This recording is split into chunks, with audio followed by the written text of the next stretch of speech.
Ayan, isang magandang araw na naman po sa ating mga ka-agri. At dito na naman po tayo ngayon sa Lakatan Farm ni Sir Agritech Mix TV. Update po natin kung ano na po yung nangyayari dito ngayon. Last time po na pumunta tayo dito ay 4 or 5 puno pa lang po yung saging na may bunga. At ngayon, ayan o. Ayan yung mga nakikita nyo po na may plastic na yan. Marami na dito pa lang, 1, 2, 3, 4, 5 na, 7, 8, 9, 10. Marami na po yung may bunga. Ang ganda talaga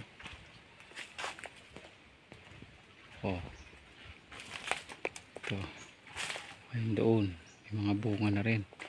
Ito, ang ganda talaga tingnan. Ito po yung unang namunga. At wow,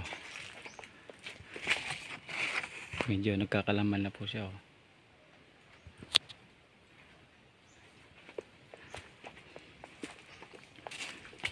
Tingnan pa natin sa dulo kung mga nakailang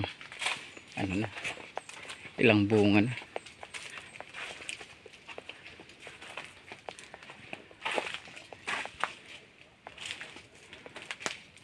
Ito po, may puso na rin Ang dami na talaga. Ayun, sa tansya po natin ay siguro mga 40 na mahigit may bunga. Yan, ang ganda na talaga, linis. Ay, dito po yung kanyang second batch ganda na rin. Yan sa baba.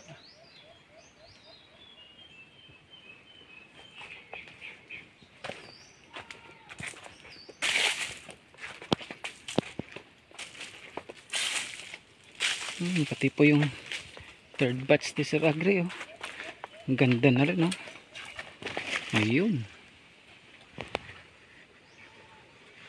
wow.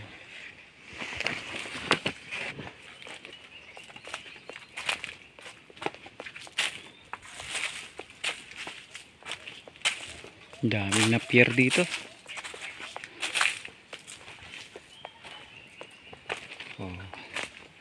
Ang ganda na po. Tingnan niyo po, ang ganda tingnan. May mga bagong tanim na rin dito Wow, meron siyang fur fall na napier. Ang ganda rin So yan, napakarami na po na may mga bunga dito ngayon. Ibang iba talaga pagka alagaan ng mabuti yung time. Ang gaganda ng itsura.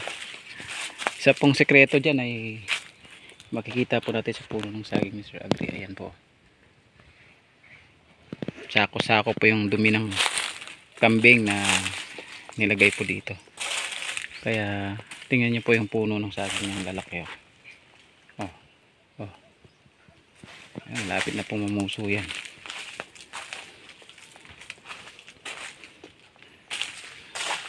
Kahit anong bagay pong itatanim basta talagang alaga ay mapapaganda po talaga natin.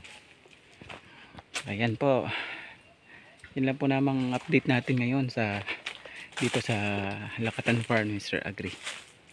Ayan po, sobrang ganda po talaga tingnan dito sa ilalim, linis. Ayan na muna po yung update natin. Thank you so much. Pag nag-harvest po dito ay bibidyo po natin ulit. Yan na muna, hanggang sa susunod po na video po natin. Bye bye.